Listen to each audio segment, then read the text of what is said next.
કોઈ દિવસ રડતા પુરુષને જોયો છે? હા, કેવું હોય છે દ્રશ્ય? મેં વિદાયમાં જોયું હતું. મારા પિતા જ્યારે મારી બેન સાથે રડતા હતા અને મેં પર્સનલી પૂછ્યું કે મેં તો પપ્પા એ આહુડા જે હતા એ મેં પહેલાં ક્યારેય નથી જોયા.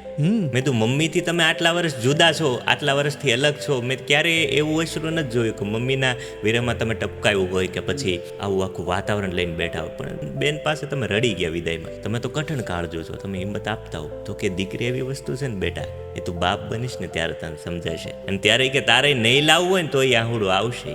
અને એ કે એ દીકરીનો વિદાયનો 1 થી 1.5 કલાકનો જ સમય હોય છે. પણ એ કે તને એ દીકરીના જન્મથી માંડીને એના જે લગ્નનો ગણેશ સ્થાપના થઈ ત્યાં સુધીના આખા બધા ચિત્રો યાદ આવી જાય અને મોટી કરીથી માંડીને બધું. આવી દીકરીઓ જ્યારે બાપને દગો દે ને ત્યારે બાપ પડી ભાંગે.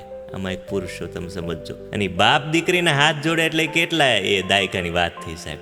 બાપ એની દીકરી સામે ઝૂકે કે બટા મને માફ કરી દો, કાંઈ ભૂલ થઈ હોય તો. અને આજથી આપણા સગપણ જુદા. એટલે આવું કરવું પડતું હોય છે પુરુષને જ્યારે દીકરી સમજતી નથી. આવું થઈ રહ્યું છે. હેલો દોસ્તો, જો હજી પણ તમે અમારી ચેનલને સબસ્ક્રાઇબ નથી કરી તો પ્લીઝ તમે અમારી ચેનલને સબસ્ક્રાઇબ કરવાનું નહીં ભૂલતા.